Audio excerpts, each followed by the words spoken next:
সকলকে আবার আমার চ্যানেলে স্বাগত। আজকে একটু আপনাদের অন্য ধরনের একটা ভিডিও দেখাবো। কয়েক বছর আগে আমি চলে গিয়েছিলাম হায়দ্রাবাদে। চোখের সমস্যার কারণে আমাকে যেতে হয়েছিল। সেখানে এলভি প্রসাদ নামে যে বিখ্যাত চোখের হাসপাতাল রয়েছে সেখানে চোখ দেখাবো বলেই গিয়েছিলাম। যেহেতু অনেকটা দূর আমাদের এখান পশ্চিমবঙ্গ থেকে হায়দ্রাবাদ, তাই দিনক্ষণ গুছিয়েই যেতে হয়েছিল, হাতে সময় নিয়েও যেতে হয়েছিল। কলকাতা থেকে হায়দ্রাবাদ যাওয়ার জন্য আমরা ধরে নিয়েছিলাম ফলকনামা এক্সপ্রেস, যা আমাদের নিয়ে যাবে তেলেঙ্গানার সেকেন্দ্রাবাদের কাছাকাছি হলো হায়দ্রাবাদ শহরটি, তাই সেখান থেকেই আমরা চলে যাব হায়দ্রাবাদে। হাওড়া থেকে আমরা সকাল সকালই ধরে নিয়েছিলাম আমাদের ফলকনামা এক্সপ্রেস, যা প্রায় 28 ঘন্টারও বেশি সময় নিয়ে পৌঁছে গেছিল সেকেন্দ্রাবাদে।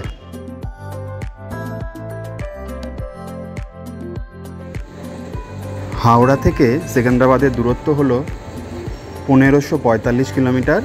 প্রায় 28 ঘন্টা সময় লাগে হাওড়া থেকে সেকেন্দ্রাবাদ আসতে। সেকেন্দ্রাবাদ থেকে আমরা চলে যাব হায়দ্রাবাদের ভিতরে। সেখানে এলভি প্রসাদেও যাব, এআইজিতেও যাব, আর ঘুরে দেখব আশেপাশের।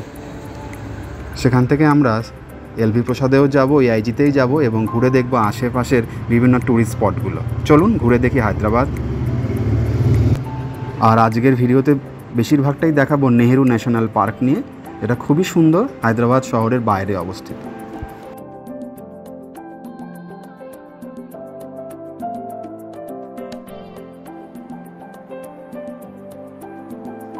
তেলেঙ্গানা রাজ্যে অবস্থিত হায়দ্রাবাদ শহরেই এলভি প্রসাদ চোখের হাসপাতালে চোখ দেখাবো বলেই আমরা গিয়েছিলাম। যাওয়ার সময় ট্রেনের কামরার বাইরে থেকে অনেক প্রাকৃতিক দৃশ্য আপনাদের সামনে তুলে ধরলাম।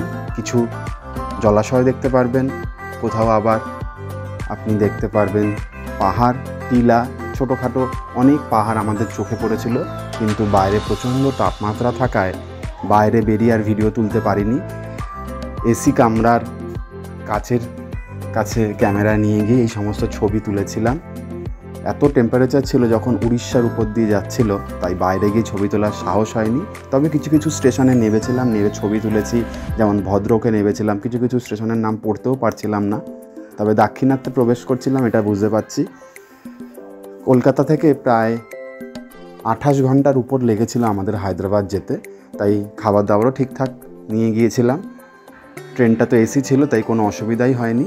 হায়দ্রাবাদ নেবে প্রথমেই চলে গিয়েছিলাম সেখানকার ভারত সেবাশ্রমের কাছে, যেখানে আমরা ছিলাম। হায়দ্রাবাদ শহরের লোয়ার ট্যাঙ্ক রোডেই রয়েছে রামকৃষ্ণ মিশন, তার পাশেই রয়েছে Indira national park, NTR stadium, সমস্তটাই ঘুরে দেখবেন।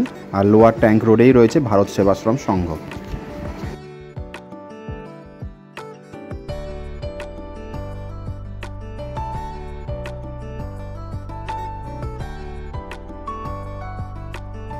উন্নত মানের চোখের চিকিৎসার জন্য হায়দ্রাবাদ আসলে অতি অবশ্যই এলভি প্রসাদে যোগাযোগ করবেন, আগেই অ্যাপয়েন্টমেন্ট বুক করে নেবেন। খুব ভালো এখানকার পরিষেবা, অবশ্যই আসলে দেখাবেন এখানকার এলভি প্রসাদ এবং এআইজিতে। 1591 সালে সুলতান মোহাম্মদ কুলি কুতুব শাহ এই চারমিনারের নির্মাণ করেছিলেন। এটি 4টি স্তম্ভ এবং জটিল খোদাই করা বর্গাকার আকৃতির কাঠামো দ্বারা নির্মিত।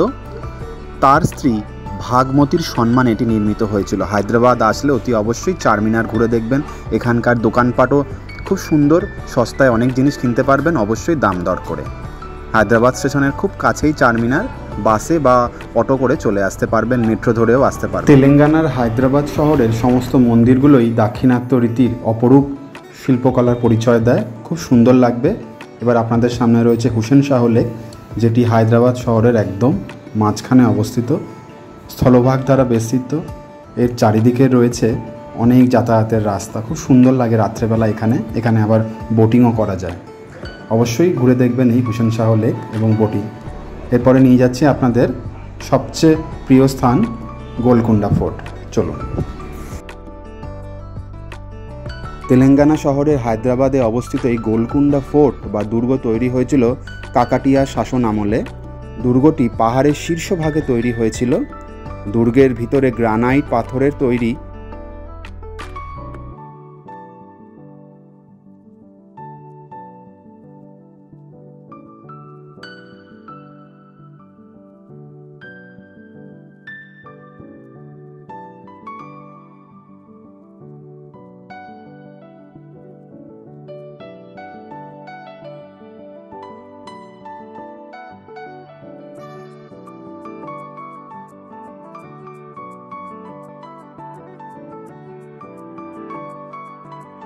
আমি হঠাৎ করেই ম্যাপে দেখলাম যে হায়দ্রাবাদ স্টেশনের কাছ থেকে 2টি বাস ধরলেই আমরা পৌঁছে যাব এই নেহেরু ইন্টারন্যাশনাল যে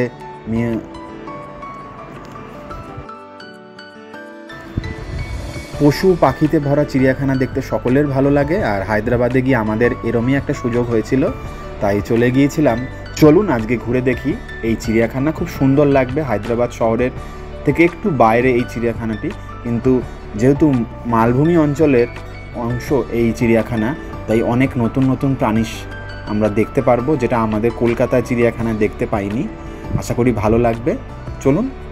নেহেরু ন্যাশনাল পার্কের এই অংশে আপনি দেখতে পারবেন বিভিন্ন বন্য প্রাণীর টেস্ট টিউব বেবিগুলোর অংশগুলোকে দেখতেই পাচ্ছেন। খুব সুন্দরভাবে সেগুলোকে সংরক্ষণ করে রাখা রয়েছে, যেখানে হিংস্র জন্তু জানোয়ারও রয়েছে, আবার কিছু পাখির ডিমও রয়েছে, যেখানে চিতাবাঘ রয়েছে, হাতি রয়েছে, সিংহের শাবক রয়েছে, যেগুলো হয়তো কোনো কারণে মারা গেছে। সেগুলোকে খুব যত্ন সহকারে এখানে সংরক্ষণ করে রাখা হয়েছে, হয়তো গবেষণায় কাজে আসবে বা অদূর ভবিষ্যতে এখান থেকেই আবার নতুন প্রাণী সৃষ্টি হবে। যেমন বর্তমানে জিন থেকে ভাল্লুকদের সৃষ্টি করা হয়েছে বিদেশে, সেই রকমই খুব সুন্দর লাগবে। আশা করি এই নেহেরু ন্যাশনাল পার্ক পুরোটা ঘুরে দেখতে। বিশাল বড় আকারে, মাঝে মাঝে ক্লান্ত হয়ে গেলে একটু জিরিয়েও নেবেন, এখানে বসার অনেক জায়গা রয়েছে। আর ঘুরে তো ভালো লাগবেই, তাই খুব গরম পড়ার আগেই এখানে ঘুরে আসুন। অবশ্যই মে জুন মাসে এখানে অ্যাভয়েড করবেন। এপ্রিল মে জুন মাসে এখানে যাওয়া খুব মুশকিল হবে, প্রচণ্ড গরম থাকবে। তার আগে শীতকালে অথবা বর্ষাকালের সময় আসুন, আরও ভালো লাগবে। তখন জঙ্গল আরও সুন্দরভাবে যেন সেজে উঠবে। নেহেরু ন্যাশনাল পার্ক হায়দ্রাবাদ আসলে দেখার অনেক জিনিসই রয়েছে, যেমন চারমিনার স্টেশনের খুবই কাছে অংশগুলোকে দেখতেই পাচ্ছেন। খুব সুন্দরভাবে সেগুলোকে সংরক্ষণ করে রাখা রয়েছে, যেখানে হিংস্র জন্তু জানোয়ারও রয়েছে, আবার কিছু পাখির ডিমও রয়েছে, যেখানে চিতাবাঘ রয়েছে, হাতি রয়েছে, সিংহের শাবক রয়েছে, যেগুলো হয়তো কোনো কারণে মারা গেছে।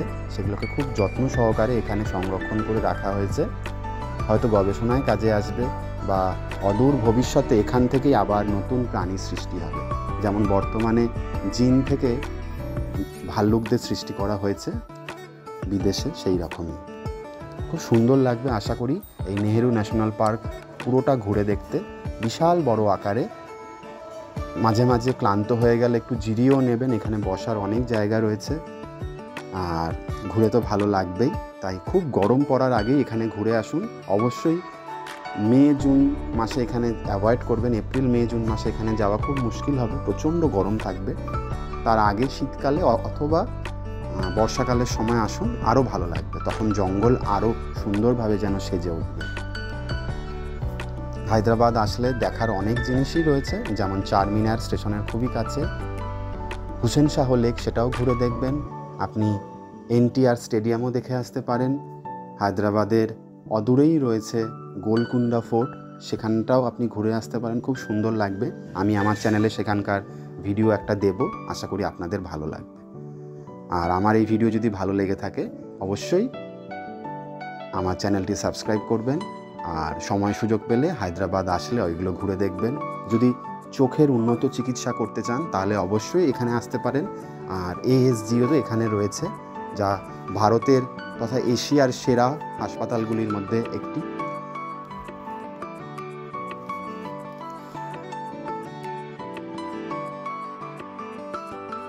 ন্যাশনাল পার্কের এই অংশে আমি হরিণের যে বাসস্থানগুলি রয়েছে সেখানে নিয়ে যাব আপনাদের। দেখতেই পাচ্ছেন এখানে প্রচুর পরিমাণে হরিণ রয়েছে, তারা মহা আনন্দে এখানে বাস করে। দূরে তাদের খাবার দাবারেরও ব্যবস্থা করা হচ্ছে, দেখতেই পাচ্ছেন। বেশ ভালো লাগছে একসাথে এত হরিণ দেখে। আপনারাও আসবেন, এগুলো চাক্ষুষ করে যাবেন, একটু জিরিয়েও নিতে পারবেন, অনেক বসার জায়গা আছে। হরিণের পর আপনাদের দেখাচ্ছি এখানকার হাতির যে অংশটি রয়েছে, যেখানে হাতিগুলোকে রাখা হয়েছে। অনেক দূর থেকে আমি জুম করে আপনাদের জন্য তুলে ধরলাম। আর এই চিড়িয়াখানার মধ্যে প্রচুর জলাধার রয়েছে, সেখানে হয়তো কুমির, শুশুক ইত্যাদি রয়েছে, তাই দূর থেকেই সেগুলো আপনাদের দেখালাম। আশা করি ভালো লাগছে হায়দ্রাবাদের নেহেরু ন্যাশনাল পার্ক ঘুরে। অবশ্যই হায়দ্রাবাদ আসলে আপনারা এই নেহেরু ন্যাশনাল পার্ক ঘুরে যাবেন। যেহেতু এখানকার পশু পাখিরা প্রাকৃতিকভাবে এই পরিবেশকে মানিয়ে নিয়েছে, তাই এখানে প্রচুর পাখিও দেখতে পারবেন। নানা প্রজাতির পাখির দেখা মিলতে পারে। উট পাখি দেখার পর আমরা চলে গেলাম আরেকটু ভিতরে। সেখানে আমাদের চোখে পড়বে একটি গন্ডার যে জলের মধ্যে একটু বিশ্রাম নিচ্ছে, প্রচণ্ড গরম। এবার আমাদের চোখে পড়লো এখানে একটি জলহস্তির, সে বিশ্রাম নিচ্ছে খুব সুন্দর ঠান্ডা পরিবেশে, গাছপালা দিয়ে ঘেরা, দেখে বুঝতেই পারছেন। আমার তো খুবই ভালো লেগেছিল, তাই আমি প্রচুর ছবি তুলেছিলাম। প্রায় 500টার উপরে ছবি তুলেছি এই চিড়িয়াখানায় সর্বসাকুল্যে।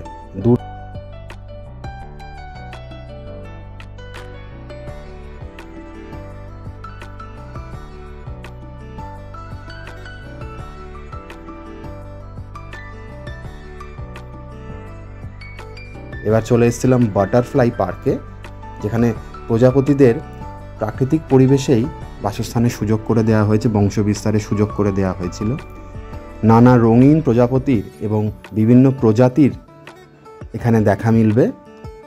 দেখুন এখানে শাঁকো মতো করা রয়েছে প্রজাপতি উদ্যানে, আর এই গাছগুলোতে ঝুড়ির সাহায্যে ওদের বাসস্থান বানানো হয়েছিল। বেশ ভালো লাগছিল ঘুরে দেখতে, বাচ্চাদের তো খুবই ভালো লাগবে। সিঁড়ি দেওয়া, দেখতেই পাচ্ছেন সমগ্র চিড়িয়াখানাটাই একটা মালভূমির উপর প্রতিষ্ঠিত, দেখে বোঝাই যাচ্ছে। এই যে গাছের মধ্যে ওদের বাসস্থানের সুবিধার জন্য এই পাত্রগুলো দেয়া রয়েছে প্রজাপতি, আর এই গাছগুলোতে ভর্তি প্রজাপতি গায়ের উপর দিয়ে উড়ে যাচ্ছে, পাশে এসে বসছে, খুব ভালো লাগছিল দেখে।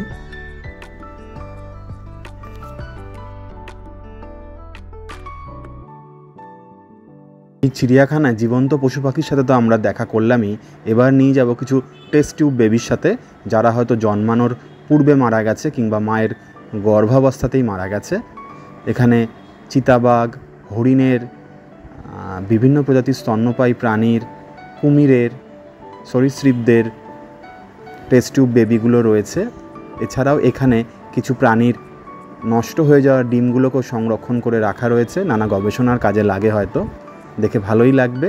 ছোট্ট ছোট্ট প্রাণীগুলো যারা হয়তো পৃথিবীর আলো দেখতে পারেনি, তাদের এখানে কৃত্রিমভাবে সংরক্ষণ করে রাখা রয়েছে।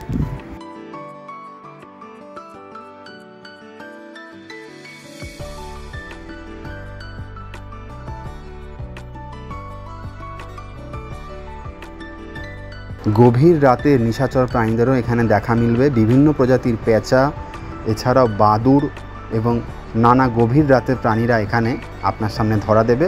ভয়ও লাগবে, কারণ তাদের আবাসস্থলটি রাখা হয়েছে অন্ধকারময় জায়গায়। যদিও সেগুলো মোটা কাঁচ দিয়ে ঘেরা, তবুও হঠাৎ করে যদি আপনি প্রবেশ করেন আপনার ভয়ই লাগবে। আমি তো চমকেই গিয়েছিলাম, কিন্তু এত সুন্দরভাবে তারা এখানে মানিয়ে নিয়েছে, তা দেখে ভালোই লাগছে। অবশ্যই ঘুরে দেখবেন। সাপের যেখানে বসবাস রয়েছে সেই জায়গাটিও যাবেন। বিভিন্ন প্রজাতির বিষধর বিরাটাকার সাপ এখানে দেখতে পারবেন।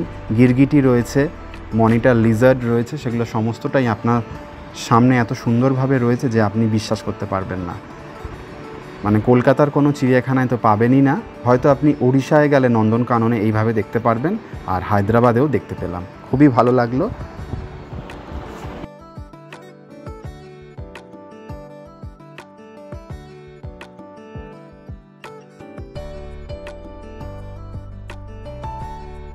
এবার নিয়ে যাচ্ছি আপনাদের রেপটাইলস ওয়ার্ল্ডে, যেখানে দেখা মিলবে বিভিন্ন বিষধর বিশালাকার সাপের।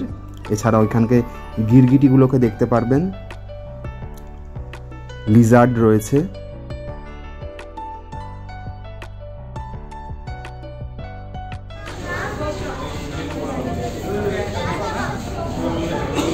বিভিন্ন বিষধর সাপকে অতি সুন্দরভাবে এখানে সংরক্ষণ করে রাখা রয়েছে। আমি যতটা পারবো চেষ্টা করেছিলাম। রাসেল ভাইপার সবচেয়ে বিষধর সাপ, তাকেও এখানে রাখা রয়েছে। প্রচুর মানুষের ভিড় রয়েছে এখানে, দেখুন একদম লাইভ দেখতে পাবেন। এখানে আমি ভিডিওটা তুলেছিলাম সাপটা কীভাবে তার শিকার খুঁজছে। সত্যি খুব সুন্দর লাগবে ঘুরে দেখলে এই নেহেরু ন্যাশনাল পার্ক। প্রত্যেকটা প্রাণীকে নিখুঁতভাবে এবং যত্ন সহকারে এখানে রাখা রয়েছে। নিচে गिरगिट है, ये ऊपर पत्ते से झूल रहा है सांप। वो हरा वाला है। हाँ।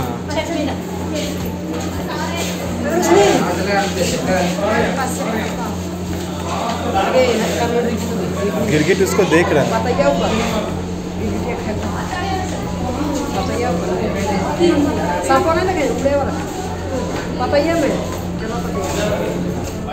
প্রাণীগুলোকে একদম তাদের স্বাভাবিক বাসস্থানের সাথেই রাখা রয়েছে, যাতে তাদের কোনো রকম অসুবিধা না হয়ে থাকে। আর সেই জন্যই এত সুন্দরভাবে তারা এখানে মানিয়ে নিয়েছে। প্রচুর সাপ রয়েছে, আপনি একটু ভালো করে দেখলেই লক্ষ্য করতে পারবেন। আমি যতটা পেরেছি কাছের পাশে গিয়ে এই ছবিগুলো তোলার চেষ্টা করেছিলাম। আমার ক্যামেরা যতটা সম্ভব হয়েছে দেখানোর চেষ্টা করলাম। আপনারা যখন আসবেন খুব ভালোভাবে ছবিগুলো তুলবেন। এখানেও কি সাপ রয়েছে দেখতেই পাচ্ছেন, এর নাম দেওয়া রয়েছে ব্যান্ডেড রেসার। এখানে তো কিলবিল করছে, গাছের উপরে সাপ, গাছের নিচে সাপ, জলের নিচে সাপ। মানে এগুলো সত্যি আপনাকে জঙ্গলের এক স্মৃতি মনে করাবে। প্রত্যেকটা খাঁচাতেই অতি যত্ন সহকারে, এখানে সাপের খোলসও চোখে পড়বে আপনার। আর এই বাচ্চা বাচ্চা মুরগিগুলোকে রেখেছে, মুরগিগুলোকে সাপের খাবার হিসাবে। এই ছবিটার সাথে একটা সেলফি তুলে নিলাম। এই গাছেও দেখতে পাচ্ছেন বিষধর সাপ সরু সরু। এখানে মনিটর লিজার্ডগুলো রয়েছে, গিরগিটিগুলো রয়েছে, ট্রি স্নেক দেখানোর চেষ্টা করেছে। সত্যি খুব সুন্দর লেগেছে ঘুরে।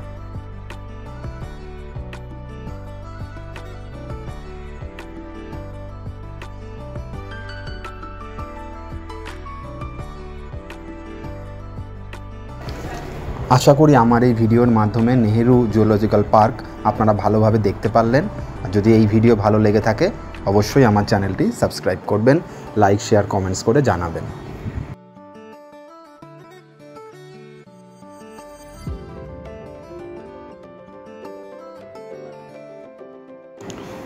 2022 সালের হায়দ্রাবাদ ভ্রমণের কিছু অংশ আজকে দিলাম, আবার পরে দেওয়ার চেষ্টা করব পরের অংশটি। তখন গোলকুন্ডা ফোর্ট আপনাদের ঘুরিয়ে দেখাবো খুব ভালো করে, এবং হায়দ্রাবাদ শহরের আরও কিছু অংশ তুলে ধরবো। আজকের মতন এখানেই বিদায় নিলাম, আবার দেখা হবে আপনাদের সঙ্গে। সকলে ভালো থাকবেন, সুস্থ থাকবেন, আর অবশ্যই আমার ভিডিও পুরো শেষ অবধি দেখবেন। যদি পছন্দ হয়ে থাকে তাহলে অবশ্যই সাবস্ক্রাইব করবেন এবং আপনাদের মূল্যবান মতামত আমাকে জানাবেন।